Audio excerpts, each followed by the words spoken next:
There was once a time, though it feels more like a rumor now, when silence was allowed to stretch, to settle in a room like dust on an untouched shelf, and absence wasn't something to fix, but simply something to feel. If you wanted to speak to someone, you had to find them, walk, knock, wait. You had to risk awkward pauses and eye contact. You had to remember how they looked when they listened, and when they weren't there, well, that was that. You were alone, and no device chirped to reassure you otherwise. In that world, people missed each other deeply. Not urgently, not with emoji and read receipts, but with days and letters and the ache of time. Then, a man in a cluttered room filled with wires and stubborn hope asked a simple question no one had dared to ask before. What if we could drag a voice through a wire? What if silence could be interrupted from a distance? And just like that, the most dangerous idea in the history of solitude was born. On March 10, 1876, Alexander Graham Bell said the words that would undo everything. "Mr. Watson, come here. I want to see you." And Mr. Watson, far away and slightly startled, heard him. The sentence itself was forgettable, but the silence it broke was not. Because that sentence didn't just cross a room, it crossed a boundary between presence and absence, between solitude and surveillance.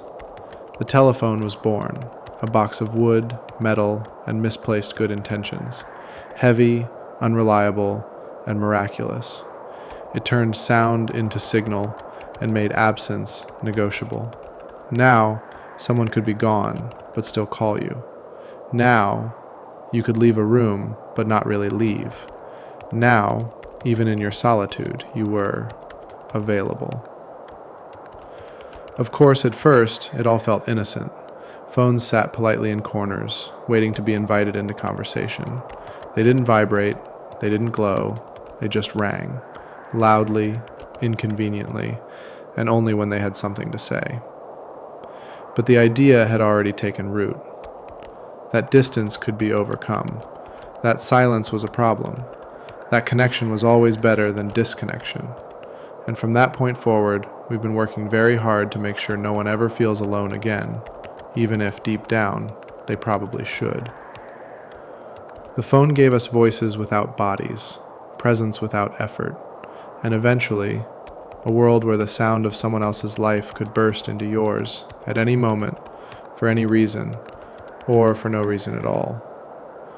And that world, this world, is louder and lonelier, and always, always listening. In the beginning, phones didn't follow us around like shadows with notifications. They stayed in one place, usually bolted to a kitchen wall or resting heavily on a hallway table, like a quiet family member who listened more than they spoke. They had cords, not just electrical cords, but actual spirals of plastic and wire that coiled like a leash, reminding you, gently but firmly, that your voice had limits.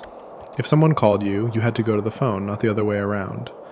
You had to stop what you were doing, leave the comfort of your chair, and stand beside a beige plastic box that clicked and clunked and sometimes made you wait just to hear a dial tone. Talking on the phone wasn't something you did while walking or cooking or pretending to listen during a meeting. It was a stationary ritual, one hand holding the receiver, one ear straining against the static, your shoulder cramping under the weight of long conversations that refused to end. You shared the line with everyone in the house. Privacy was not a feature. If you wanted to confess a secret, you had to do it with your brother walking behind you, your mother pretending not to listen from the next room, and the constant fear that someone would pick up another extension and hear everything you didn't want them to. But somehow, all of that made the phone feel real. It was grounded. It lived in a specific place. And when you left home, the phone didn't come with you. It stayed behind, like a pet waiting by the door, hoping someone would return to press its buttons again. There was no voicemail, no missed call log. If someone rang while you were out, they simply didn't reach you, and they accepted that. Because back then, not being available wasn't rude, it was human. The house phone had a personality. Not smart, not customizable, not aware of your preferences, but familiar. It had a certain ring, a certain tone, a weight in your hand that reminded you this was a conversation, not a performance. It didn't judge your voice, it didn't transcribe your speech, it didn't record you to improve future advertising. It just connected. And then it stopped. But, like most things we learn to love, the house phone was never meant to last. Because as soon as we learned we could reach someone far away, we started to wonder, why not reach them anywhere? Why not bring the voice with us? Why not make it smaller, lighter, faster, louder? Why not make it constant? And so the cord was cut, and the voice, once tethered to the wall, was set free, not to wander, but to follow. When the cord was finally cut, the phone was no longer tied to the wall, and neither were we. Or at least, that's what we thought. What used to be a device that waited patiently in the kitchen now slipped into your pocket, rested quietly beside your bed, traveled with you to work, to school, to the bathroom, to the grocery store, and, eventually, to moments where silence once ruled without question. Moments like walking alone, or eating in peace, or standing in line without needing to be entertained. At first, the mobile phone felt like a marvel. You could call anyone from anywhere. You could be out in the world and still hear the voice of someone you loved, a comfort, a lifeline, a sign that technology was making the world feel smaller, more manageable, more connected. And for a while, that was true. You could miss someone and call them. You could feel lonely and hear laughter. You could check in, say hello, say goodnight, all from a park bench, a bus stop, a moving car. It was magic. But like all magic, it came with a cost. Because something subtle happened as the phone got smaller, lighter, smarter. It stopped being a tool you reached for and became a tool that reached for you. Now, instead of asking for connection, you were expected to provide it. Not later, not eventually, but now. If someone texted you, you were supposed to respond. If someone called, you were supposed to answer. If you didn't, they wondered. Then they worried. Then they became annoyed. In the age of mobile phones, to be unavailable became an offense. To be quiet was interpreted as something wrong. The voice that once waited behind a dial tone now followed you constantly, not just with sound, but with symbols. Red dots, notification bubbles, typing indicators, read receipts, small things, but powerful. A language of expectation, urgency, and invisible pressure. The phone didn't just carry your voice anymore, it carried your attention. It measured it, it monetized it, it fed on it. And the irony? You carried it willingly. You paid for it, you upgraded it. You admired how thin it was, how fast it responded, how well it knew you, what you liked, what you feared, what you searched for at 2:17 a.m. when sleep wouldn't come. You thought you were in control, but you weren't holding the phone. It was holding you. It knew where you were, it knew how long you stayed there. It knew the sound of your voice, the rhythm of your typing, and the pattern of your thoughts disguised as swipes and scrolls. And through all of this, the voice that once belonged to a person now belonged to the phone itself. It became the voice of your calendar, reminding you of things you forgot. The voice of your alarm, waking you before your body was ready. The voice of your assistant, answering questions you barely needed to ask. You started talking to it, and worse, you started listening. And when you didn't hear it, when it went still for too long, you panicked. Not because something was wrong, but because something was missing. That small rectangle of glass and metal had become the narrator of your day, the background hum of your life, the artificial companion that filled the spaces once reserved for thought, for rest, for silence, and you didn't even notice, not really, because it happened slowly, quietly, while you were just trying to stay connected. And now, you can't remember the last time you left your house without it. You can't remember the last time you sat in complete silence and didn't feel the urge to check, to scroll, to tap. The phone, once a miracle of connection, has become a mirror, reflecting your need to be heard, to be seen, to be constantly reassured that someone, somewhere, is waiting for you to respond. And you will, not because you want to, but because it asked, softly, relentlessly, like a voice you forgot how to ignore. It's almost funny how something called a phone slowly became the last place we expected to hear someone's voice. In the beginning, calling was everything. The whole point. The only feature. You picked it up, you dialed, you listened to the ring, and when someone answered, you spoke, out loud, with breath, with pauses, with the sound of your room bleeding faintly into theirs. A phone call was personal, even when it wasn't intimate. Even business calls had a strange warmth to them, a human clumsiness, a moment where two voices had to find each other, to share a space carved out of invisible wires and static hum. But then, we stopped calling. Not all at once, not dramatically. We just found other ways. Easier, quieter, safer. First, it was voicemail. A way to speak without the risk of being heard in real time. You could rehearse what you said in your head, leave your message, hang up, and wait. Then it was text. Suddenly, your voice didn't have to carry tone or emotion. It didn't have to sound nervous or tired or uncertain. It just had to arrive. Words became smaller, shorter. Sentences gave way to abbreviations, then to emojis, then to silence. Eventually, calling someone without warning began to feel rude, like showing up uninvited, like knocking on a door that no one had time to answer. A ringing phone, once exciting, became intrusive. And unanswered calls, once mysterious, now made people anxious. So we adapted. We stopped talking. We started typing. And with each message sent, each bubble tapped out in haste, we told ourselves we were communicating. And maybe we were. But something subtle was lost. Not the words still came, but the space between them. The rhythm of conversation, the sound of breath before a confession, the quiver in a voice that says more than a sentence ever could. Those things began to vanish. We stopped leaving space for discomfort, for silence, for the clumsy beauty of saying something out loud that we hadn't rehearsed 100 times in our head. And as the voice faded, the phone got louder in other ways. It began to speak for us. Notifications chimed, reminders buzzed. Voices of artificial assistants told us the weather, the news, the best route to take. But our voices, the ones we used to call our mothers with, the ones we used to whisper to someone we missed, the ones we used to fumble through apologies, they became inconvenient. Because a voice can betray you. It can shake, it can crack, it can reveal how much you care. And in a world where speed matters more than sincerity, that kind of vulnerability became inefficient. So we traded it. Not all at once, not even consciously, but gradually until the phone became less of a tool for speaking and more of a shelter from having to. And what's most ironic is that we still call them phones, even though we rarely use them to talk. They're cameras, calendars, calculators, credit cards, and occasionally a way to speak to a real person when all else fails.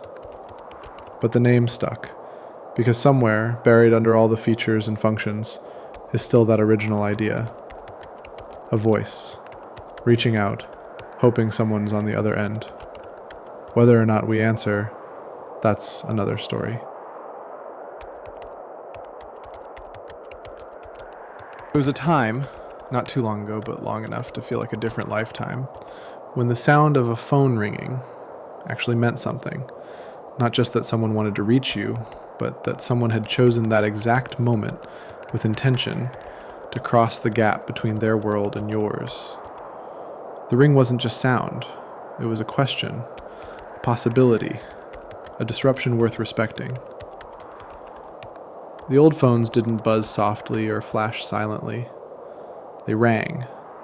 They rang with confidence. They rang with presence. A loud mechanical bell that echoed through the house, cutting through television noise, through dinner conversations, through half-finished thoughts and quiet evenings. When the phone rang, you noticed. Everyone did. You'd hear it from the kitchen, from the bathroom, from upstairs, and sometimes you'd run, because you didn't want to miss it. You didn't know who it was, and that uncertainty was part of the magic. There was no caller ID, no preview, no warning, just sound. You answered because you were curious. because you were hoping, because you were afraid it might be something important or someone important. And if you didn't answer in time, you missed it. It was gone. No second chances, no voicemail inbox full of apologies and reminders. Just the empty click of a call that had tried and failed to find you. And that mattered. Because missing a call wasn't routine. It was rare, which meant answering one still felt significant. The ring of an old phone filled a room the way thunder fills a valley. It had weight. It had edge. It didn't blend into your environment. It broke it open. You could feel it in your chest. And even if you didn't want to talk, you still paused. You still noticed. You still felt the decision happening inside you, to answer or not to answer. And that moment was real. But today, the ring has changed. Modern phones don't really ring. They chirp, they buzz, they hum. They play songs you chose and then forgot about. The sound doesn't fill the room anymore. It fills a corner of your awareness, just enough to distract you, rarely enough to move you. And when it rings, you already know who it is. A name flashes, a photo appears, a category is silently assigned. Work, spam, maybe mom. You've already decided what to do before the second tone even finishes. Because now, the ring doesn't ask anything new. It doesn't surprise you. It reminds you. It says, there's still more to respond to. There's still someone waiting. And instead of curiosity, what you feel is fatigue. The phone has become a conveyor belt of interruptions, and the ring, once a signal of something possibly meaningful, has become just another input. One more light in the ocean of attention-seeking notifications that crash against your mind, minute by minute, hour by hour. You silence it. You ignore it. You let it ring out while you keep scrolling, keep working, keep pretending not to notice. Because the truth is, most of the time, you don't want to answer. You already know it's a robocall, or someone asking for something, or a conversation you're not emotionally ready to have, or just something that will take more energy than you're willing to give. So you don't answer, and then comes the silence. But it's not the same silence it used to be. The silence that follows a missed call used to feel like closure. Now it feels like pressure. It carries weight, but not the poetic kind, the digital kind, the kind that turns into a red bubble on your lock screen, a badge on an app, a blinking number reminding you that something is unresolved. You didn't answer. You didn't reply. You didn't fulfill your invisible obligation to stay available. And the phone doesn't forget. It records, it stacks, it reminds you, gently but persistently, that someone is still waiting for you, that there's a thread hanging loose, tugging quietly at the corner of your mind. And even when you finally delete the notification, clear the badge, dismiss the missed call, the echo stays. Because now we live in a world where everything is traceable, where every unreturned call is logged, every silence becomes suspicious, every delay in response becomes a message in itself. The ring used to ask, "Would you like to connect?" Now it asks, "Why haven't you?" And you can feel the difference. We used to chase the ring, now we flinch at it. We used to be excited, now we feel a kind of low-grade dread. Not because we don't care, but because we care too often, about too many things, from too many directions. And in the middle of all that, calls, messages, alarms, pings, reminders, there's barely space left to feel what the phone used to represent. An actual connection, the kind that carried a voice, the kind that came with pauses, with awkward laughs, with the sound of someone breathing on the other end, the kind of call you might miss but never forget. And yet, we still keep the phone close, on our desks, on our nightstands, next to the sink, next to our plates, in our hands as we fall asleep. Even when it doesn't ring, we check it. Even when it's silent, we listen for it. Because maybe, just maybe, the next ring will be different. Maybe it'll be someone we miss, someone with something important to say, Someone who still remembers that this little object, beneath all its updates and algorithms, was once just a way to hear someone's voice. And that used to be enough.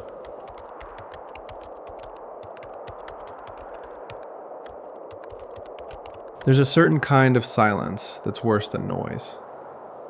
Not the comforting silence of a room with no voice, not the natural quiet that comes when a conversation ends, but the silence that sits between the words that were supposed to arrive and didn't. We don't talk about it much, but if you own a phone, you know exactly what it feels like. It's that stillness after a message you sent hours ago, or maybe days ago, when the little status says delivered, but not read.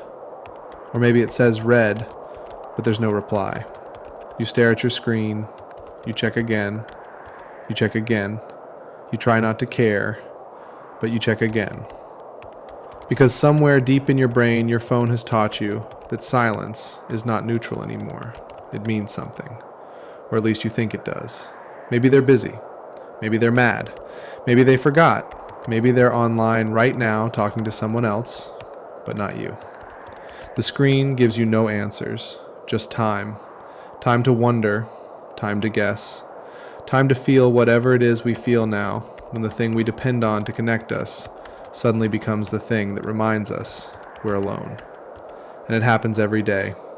Sometimes with people we barely know, sometimes with the people we think about more than we admit. We carry this little machine around with us, this silent judge in our pocket, and every vibration it doesn't make becomes a kind of emotional data point. We don't even need the message. We just want the dot, the bubble, the notification, that tiny flicker that says, yes, you still matter to someone. But when it doesn't come, when the dot stays dark, you start having conversations in your head. You imagine replies. You reread what you sent. You wonder if it was too much, or not enough, or too honest, or not honest enough. You start to edit a version of yourself that the other person hasn't even replied to yet. And the worst part? The phone helps you do it. It remembers everything. Every word you typed, every draft you deleted, every second you hovered before pressing send, every time you reopen the thread to see nothing.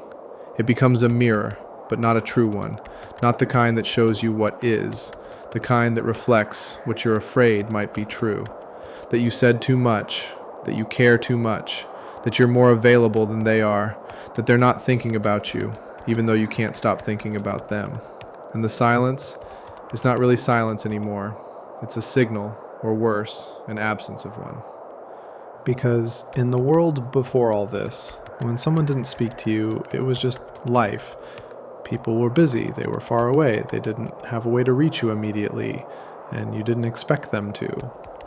But now, when the entire planet is connected in less than a second, when people respond to memes in milliseconds, when we track location, activity, even mood through icons and emojis and green dots on a screen, silence starts to feel like a message in itself, and it never says what you want it to. Even when it means nothing, it still means something. This is the modern condition, wondering how someone feels about you based on whether or not they tapped a glowing screen. This is what we've traded voice for. Not clarity, not intimacy, but data. Empty patterns of behavior that we try to read like poetry. You don't hear their voice. You hear the algorithm whispering probabilities. You don't ask them how they're doing, you look at the time they were last online. You don't speak, you refresh, and you convince yourself that somewhere inside all of this quiet there's a truth, even if it hurts.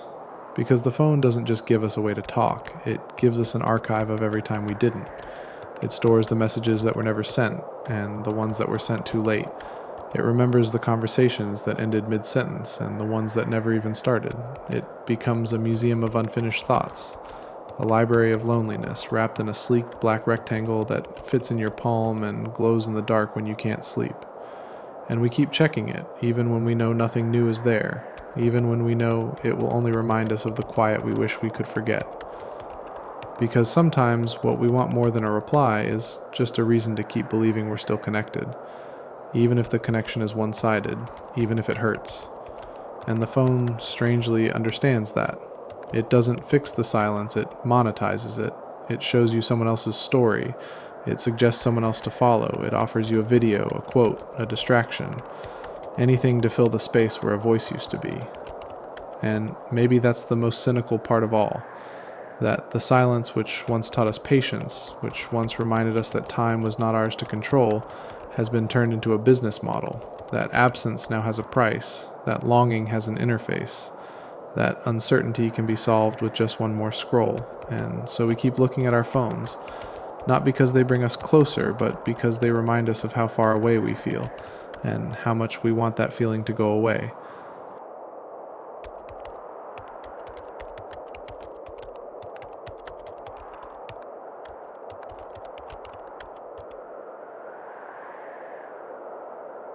Most people think of their phone as a tool, something you pick up, use, put down. A flashlight, a camera, a calendar, a map, a bridge to other people.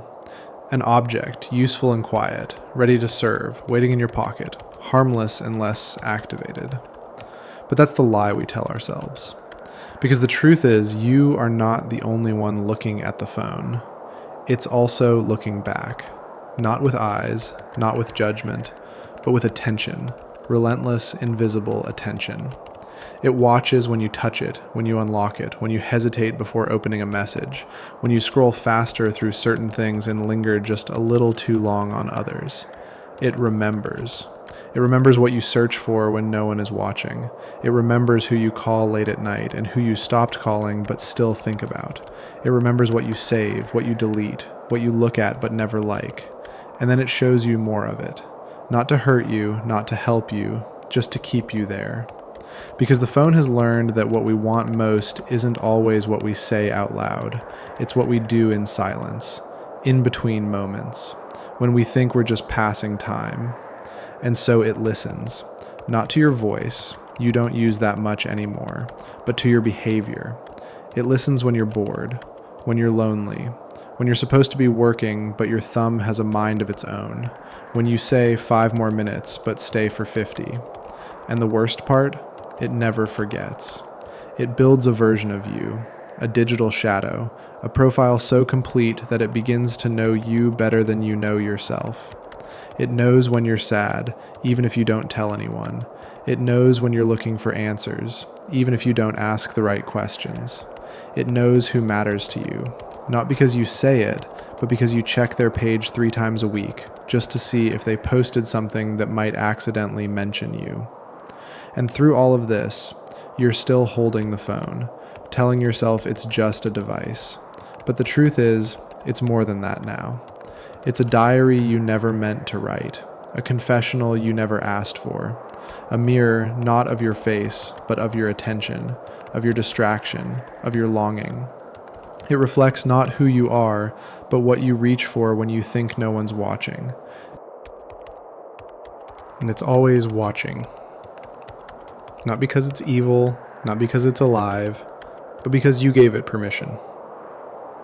Somewhere in a checkbox you didn't read, somewhere in the agree button you tapped just to move forward, you said yes, and now it knows. And knowing gives it power. Not the kind of power that demands, but the kind that suggests, quietly, constantly, all day long. It doesn't tell you what to want. It waits for you to want and then makes it easier to keep wanting. It doesn't tell you who to love, it just reminds you who you can't stop looking at. It doesn't tell you you're alone, it just keeps you company in a way that makes real company feel less urgent. And little by little that shapes you. You start to think in notifications. You start to measure time in charging cycles. You start to believe that every question has an answer, and every moment of stillness should be filled with movement, even if that movement is just your thumb moving up and down a glowing screen in a room lit only by the soft pulse of a device that never truly sleeps. You forget what it felt like to wait without checking, to feel without documenting, to be without reacting. Because now everything is a prompt, everything is a post, everything is a message you could send but probably won't. And the phone? It's always ready to suggest, to complete your thoughts, to distract you from the fact that you're not really sure what you were doing when you picked it up in the first place. It watches as you forget. Not the big things, but the little ones, like how to sit still, how to stare out a window, how to let your mind wander without needing to fill it with other people's opinions, other people's photos, other people's thoughts about people they've never met. And maybe that's the real cost, not the battery, not the data, not even the privacy, but the attention, the presence, the quiet parts of your life that used to be yours and now belong to the phone. And yet, we keep picking it up. Not because we're addicted, though maybe we are, but because we've forgotten how not to.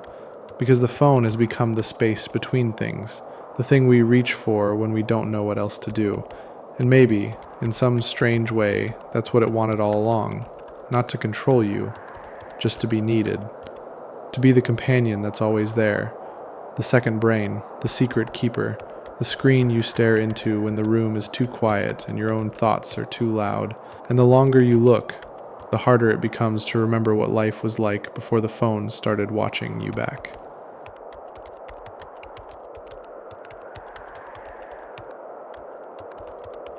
You wake up, and before your feet touch the ground, your hand reaches for it.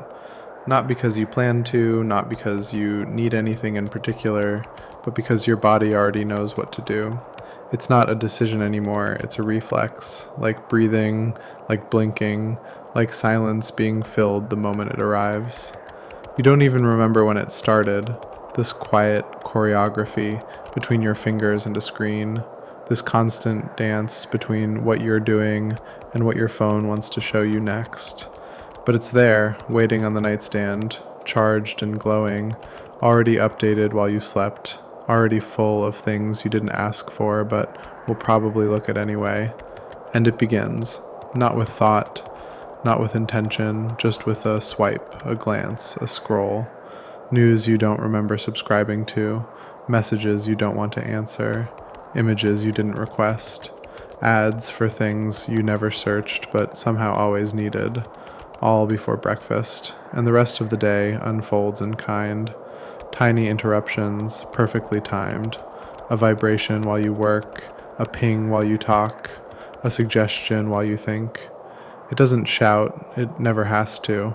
It whispers, softly, relentlessly, shaping your hours in the background.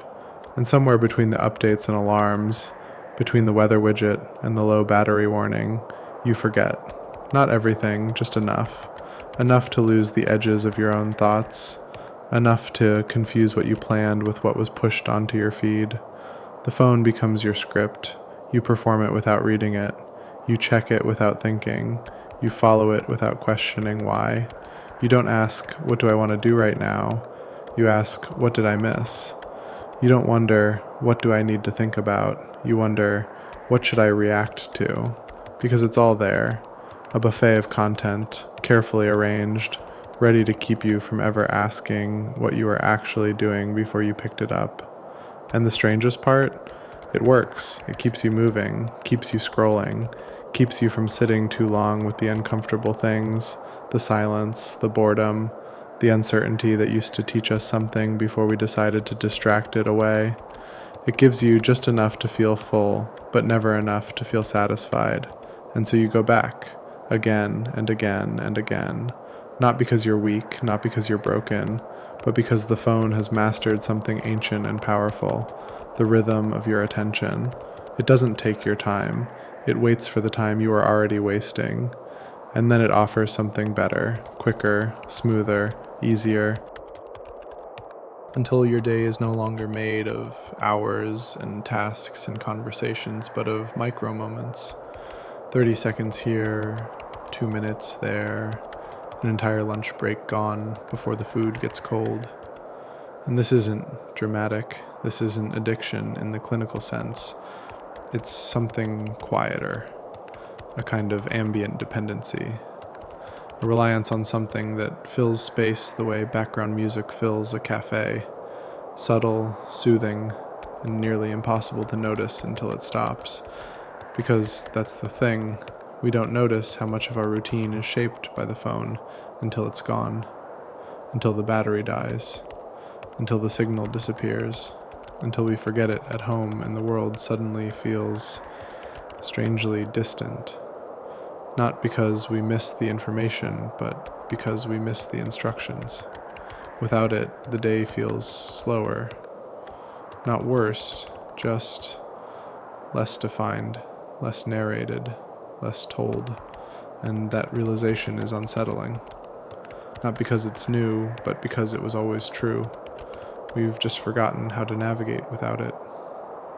We've forgotten how to stand in a line without looking down, how to wait for someone without refreshing something, how to be alone without proving to ourselves that we're still somehow connected to everything else. The phone doesn't just schedule your time, it preoccupies it. It stretches itself across your hours like a soft, invisible net, not trapping you, but cradling you in a comfort you didn't know you were buying until you tried to step outside of it. And even then, you bring it with you. On walks, on vacations, into the bathroom, into the shower if you're bold enough, because now it's not just a phone, it's the map, the camera, the memory keeper, the soundtrack, the to-do list, the evidence that something happened, even if you weren't quite present for it. And so the routine continues, day after day, thumb after thumb, 1,000 small interactions that feel like nothing but slowly, quietly become everything. Not because the phone demanded it, but because it made it so easy, so natural, so frictionless to live according to its rhythm instead of your own. And by the time you notice, you're already deep into the pattern, a routine you never consciously chose, a performance you never rehearsed, a script you didn't write, but somehow you know every line. It's easy to believe that the phone is something separate from us, that it's a tool we carry, an accessory, a piece of technology we can choose to put down, that we are the ones in control. But slowly, and with that much noise, the line between us and the phone has started to blur. Not because it grew stronger, but because we got used to it being there. And when something is always there, you stop noticing what it's replacing. At first, it was simple. You used it to call, to text, to check the weather, to take a photo of something you didn't want to forget. But the photos grew into galleries, the texts became threads, the calls became apps. And before long, the phone wasn't just a way to document your life, it became the place where your life was organized, evaluated, filtered, and performed. It became the place where you are seen, or more accurately, the version of you that people see. The digital you, the curated you. The you that exists not in your voice or your touch or your presence, but in pixels and captions and camera angles carefully chosen for just the right impression. And this version of you, the one inside the screen, it never sleeps. It never stumbles over its words. It never fidgets awkwardly in conversation. It doesn't sweat. It doesn't hesitate. It doesn't forget what it was going to say. It is polished, efficient, optimized for attention. And sometimes, if we're honest, it feels more real than the real thing. Because this version gets responses, it gets likes, it gets comments, it gets seen. And being seen, even in fragments, even by strangers, feels like proof that you exist. So we tend to that version. We feed it, we edit it, we scroll through old photos trying to find the one that makes us look just enough like ourselves, but better. We write bios, we pick highlights, we delete the ones that didn't perform well. And somewhere in the middle of all that, somewhere between sharing and shaping, we begin to confuse the version of us in the phone with the person holding the phone. You feel it when you post something you're proud of, but it doesn't get much attention. And for reasons you can't fully explain, your mood drops. Not dramatically, just a little. You feel it when you see someone else's update, and you start comparing. Not their life, their image, their lighting, their captions, their performance. You wonder if you're behind, if you're boring, if you should be doing more, posting more, existing more visibly. And then you look down at your phone.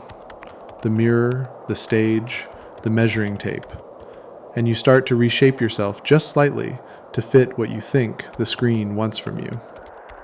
Not because you're vain, not because you're shallow, but because the person inside the screen is easier to control than the person outside it. The one outside the screen forgets things, he gets tired, she feels insecure, they make mistakes. But the one inside? They're fine. They're doing great. They're thriving, actually. And even when you're not okay, you can still post something that suggests otherwise. And that small fiction, that harmless performance, starts to feel like truth. Or at least a better truth. And so we keep going. We keep sharing, we keep refining. We keep allowing the phone to become the container where we pour all the best parts of ourselves. And some of the parts we've invented just to keep up. We let it define not just what we show, but how we see. Because after a while, you don't just capture a moment from memory. You capture it because it will look good later. You don't just feel something, you frame it. You don't just enjoy a sunset, you wonder if it's too cliché to post. The phone, once a passive listener, is now your audience. And the performance is constant, even when you're not posting, even when you're alone. You've internalized the voice that asks, would this make a good story?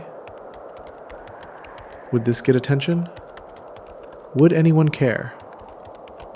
And when the answer feels like no, you start to wonder if the moment is still worth having.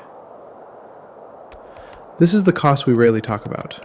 Not the lost time, not the fractured attention, but the quiet erosion of experience, replaced by its representation. The subtle trade of being for appearing. And the phone doesn't mind, it doesn't judge, it just offers the platform, the filter, the metrics, the means of keeping score. And we play along. Because the truth is, we want to be seen, and the phone makes it so easy to be seen without ever really showing ourselves. And maybe that's the saddest part.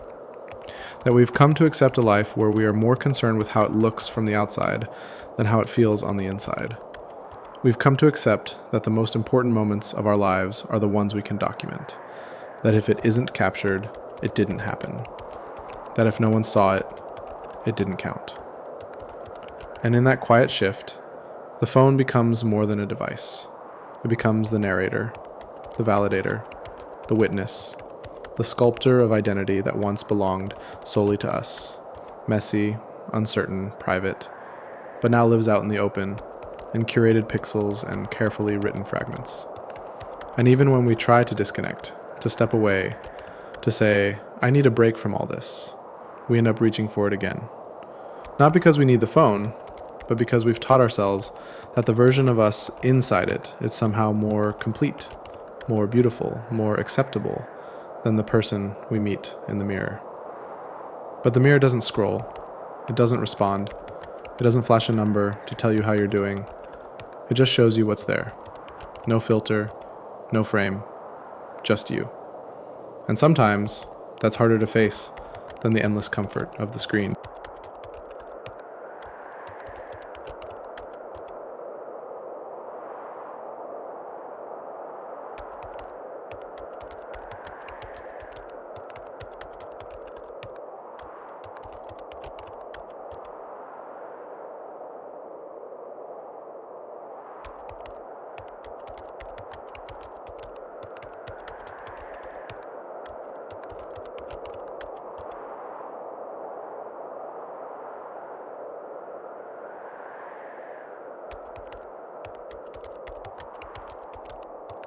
Time used to feel heavier. It had weight. It moved slowly when you were waiting, and faster when you were lost in something you loved. But no matter how fast or slow it felt, you always knew it was moving.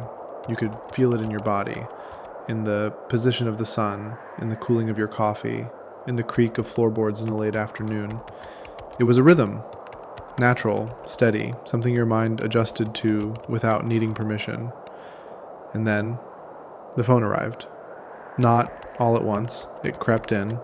A quiet hum in the background, a pocket-sized portal that offered one simple promise. You'll never miss anything again. At first that seemed harmless, maybe even helpful. You could check the time, answer a message, look something up, take a quick photo, then put it away, back to your life. But gradually, putting it away became the exception. The pause between checks got shorter, the reflex grew stronger, and soon, without even realizing it, you weren't checking the time anymore. You were checking for something to check. You started living between updates, between alerts, between the soft buzz in your pocket and the false urgency of a red dot. And time, real, heavy, human time, began to stretch and collapse in strange ways. You'd sit down for 5 minutes and look up an hour later. You'd open your phone to reply to one message, and suddenly you're on your third video, your fourth scroll, your fifth, just one more. And afterward, when the battery is low and your neck aches and your brain feels foggy, you ask yourself, what did I just do? And the answer is usually nothing. Not nothing in the sense that you weren't busy, because you were.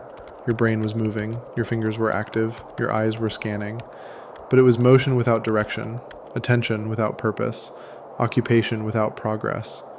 You weren't resting, you weren't working, you weren't really doing anything, but you were full. So full, in fact, that there was no room left to feel bored, and that might be the most subtle theft of all, because boredom, once a nuisance, was also a doorway. It was the quiet before a thought, the pause before an idea, the ache that pushed you to create, to wander, to notice something you hadn't seen before. But the phone doesn't like boredom. It sees it as a glitch. A gap to be filled, an error to correct. So it fills it, immediately, effortlessly. You don't even have to ask. A new video, a notification, a memory from 6 years ago, because even your past can be recycled for content now. It gives you now on repeat, an endless now, curated and compressed until every second feels like it should be occupied. You check it in the elevator, you check it at red lights, you check it between sentences, between thoughts, between breaths.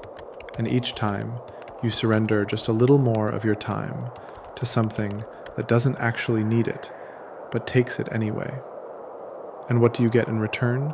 A sense of urgency without importance, a flood of information without meaning, 1,000 pieces of time that never quite add up to a whole moment, because time spent on the phone is rarely time that feels like yours. It's borrowed time, leased out to other people's opinions, other people's jokes, other people's curated moments that only remind you of what you're not doing. And when you do stop, when you put it down, you feel the absence immediately. Not because you miss anything in particular, but because your brain has grown used to the pace. You crave novelty. You expect interruption. You look for distraction, even when there's nothing to be distracted from. It's not just that the phone takes your time, it teaches you to forget how time felt before it arrived. You no longer count minutes by the hands on a clock, but by how many times you've refreshed a screen. You no longer mark an hour by what you accomplished, but by what you consumed. And slowly, quietly, time becomes less about living and more about filling.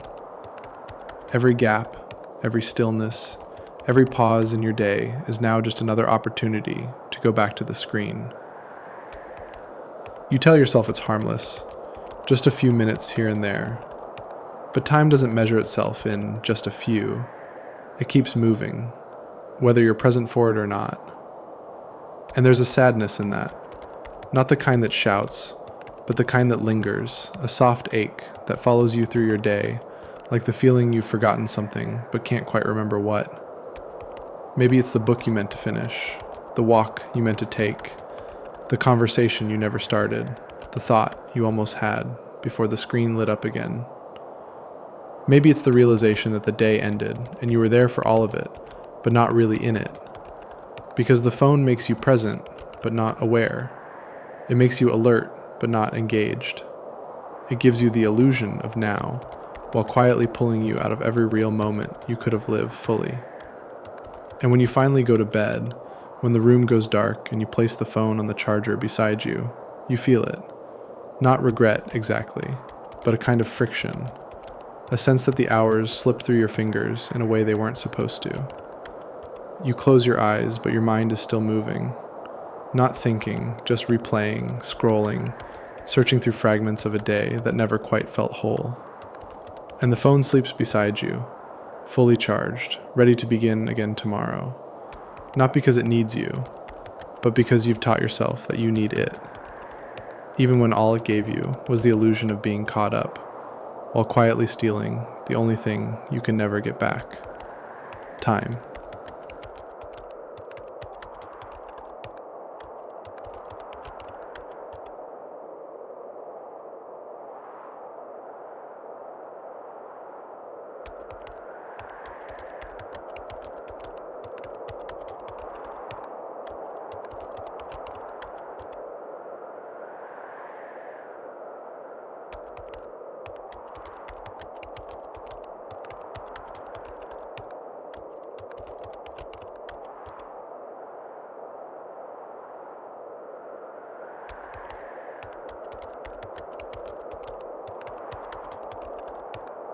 Some things disappear loudly, with headlines, warnings, alarms, a dramatic farewell. But others slip away quietly, without a sound, without resistance, without even being noticed. That's how it happened. We didn't mean to lose anything. We didn't trade it knowingly. There was no decision, no moment where we sat down and said, yes, I'd like to give up a piece of my peace, a piece of my presence, a piece of myself in exchange for this little glowing rectangle. But that's what we did. Not all at once, not dramatically, but gradually, softly, while trying to keep up, while trying to stay connected, while just checking one more thing. And what we lost wasn't obvious. Not a skill, not a physical object, not a measurable metric you could track on an app. What we lost was deeper, quieter, the kind of thing that only becomes clear when the world finally goes still and you realize how long it's been since you've done nothing on purpose. We lost the ability to sit in silence without feeling like something was wrong. We lost the patience to let boredom bloom into thought. We lost the space where our minds used to wander and stumble into something worth keeping. We lost the uninterrupted afternoon, the walk with no headphones, the stare out the window that wasn't for a photo, the moment when presence didn't need to be documented to feel real. We lost conversations, not just the ones we never had, but the ones we used to know how to hold, the kind where pauses were allowed, where attention wasn't divided by pings, by screens, by the quiet pull of something just beyond the edge of your hand. We lost the room for mystery.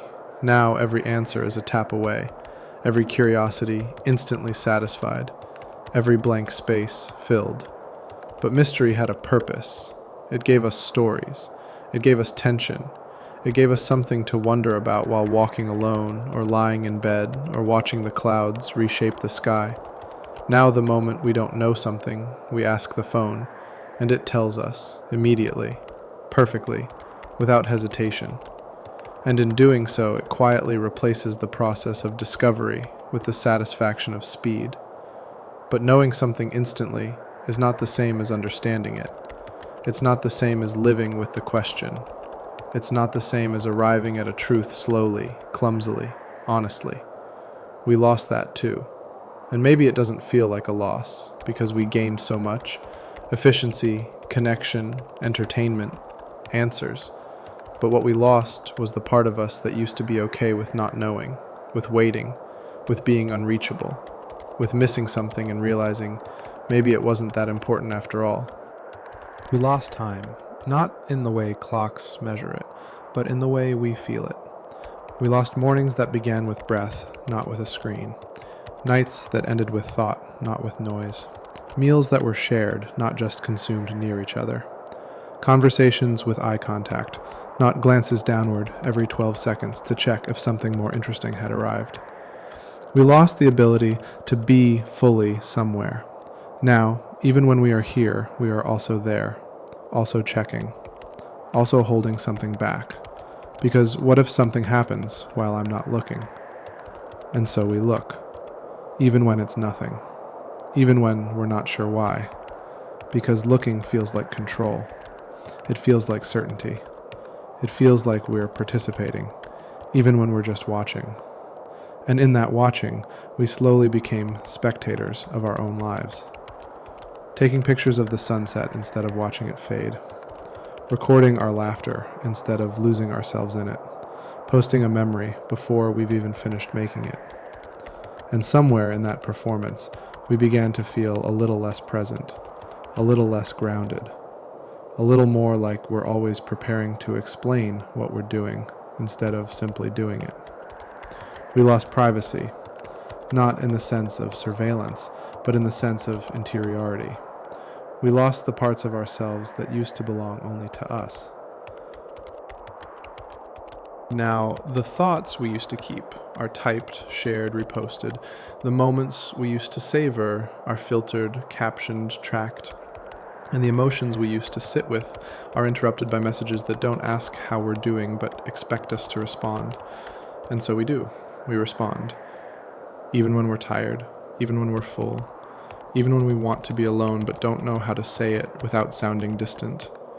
Because distance is no longer physical, it's emotional, it's visible on a screen, it's measured in read receipts, in how fast you replied, and whether you were online and didn't say anything. We lost the right to disappear, to go quiet without explanation, to be offline and not have it mean something. We lost the little moments between things, the mental exhale between tasks, the walk to the mailbox, the wait at the grocery store, the silence after hanging up the phone. Now, those moments are filled, not intentionally, not maliciously, just filled. Because the phone is always ready, always available, always listening. And we let it. Because it made life easier, because it gave us options, because it connected us. But connection without boundaries is not freedom. It's noise. It's constant proximity that eventually feels like pressure. And in all this closeness, we lost something sacred. The space to be alone without being lonely. Because once the phone became a companion, we stopped talking to ourselves, stopped listening, stopped noticing the quiet voice that only speaks when everything else is still. And maybe that's the biggest loss of all. Not our time, not our focus, not our attention, but the part of us that used to feel whole, even when we weren't being seen or heard or reached, the part that knew how to just be.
It was just an invention, just a tool, just a device to carry voices across distance, a way to make absence feel a little less empty.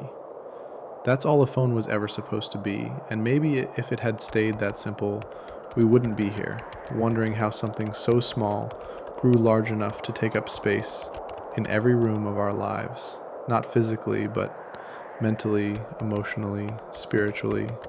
Because somewhere between the first dial tone and the latest operating system, the phone stopped waiting for us to use it and began shaping who we are. It stopped being a tool for communication and became the structure around which our communication is built. Our thoughts filtered through keyboards, our emotions shrunk into emojis, our memories flattened into timelines, our voices replaced not just by text, but by the pressure to say something that can be liked, shared, measured. We call it smart. We call it powerful. We call it essential. But rarely do we ask what it's quietly replaced. Because it didn't just take our voice, it took the silence that came before it, the pause between sentences, the space in which thought was born, the distance that made presence meaningful, the longing that gave love its shape. Now we fill the silence. Now we close the gap. Now we respond before we even know how we feel. Because waiting feels like forgetting, and forgetting feels like disappearing. So we stay visible, we stay available, we stay online. But in doing so, something in us goes quiet. Not the voice we use to speak to others, but the one we use to speak to ourselves. And the phone never asked us for that, not directly. It didn't demand our attention. It just offered us more than we could ever hold, and waited to see how much we'd take. And we did. We took it all. The updates, the notifications, the sense of being needed, the thrill of being known, the comfort of distraction, the illusion of control. And maybe it helped. Maybe it saved us in ways we'll never fully understand. It brought voices to lonely rooms. It carried I love yous across oceans. It preserved memories that would have otherwise disappeared. It connected people who may have never met without its silent bridge. But it also changed the way we look at the world and at ourselves. Now every moment is a potential post, every experience a chance to be shared, every thought a draft, every feeling a data point. We are living in real time, but performing it just behind the glass. And sometimes you can feel the lag, that strange space between what's happening and what you're about to share. We call it staying connected, but sometimes it feels more like staying busy, staying responsive, staying available so we don't have to sit still long enough to feel what's underneath the quiet. Because the quiet, well, we lost practice in listening to that. And now, in the moments when the phone is finally still, when the screen goes dark and the notifications stop and the room holds nothing but your own breath, you feel it. Not panic, not pain, just unfamiliarity. The stillness doesn't hurt, it's just unfamiliar. Like returning to a childhood home that feels smaller than you remember. It's not that the phone ruined anything, it's that it changed the shape of everything so slowly that we never stopped to ask what the shape used to be. It replaced our voice. Yes, but not the sound, the essence. The voice that spoke before we were ready, the voice that cracked when we were vulnerable, the voice that told someone I'm sorry and meant it, the voice that laughed in real time with no record to prove it, the voice that said nothing at all but still meant something just by being there. And now we talk more than ever, but sometimes it feels like we're heard less. We're louder, but not deeper, more expressive, but less connected. And in a world filled with voice notes, voice assistants, voice memos, voice filters, somehow the actual voice, the human voice, the fragile, beautiful, imperfect voice feels a little further away. And maybe that's what the phone was always meant to teach us, not how to speak, but how easily we'll give up something real for something convenient. How quickly we'll trade friction for comfort, mystery for clarity, intimacy for access, and how rarely we notice the trade until it's too quiet to ignore. So what do we do now? Nothing dramatic. There's no revolution coming, no great escape. The phone isn't going anywhere. And maybe it shouldn't.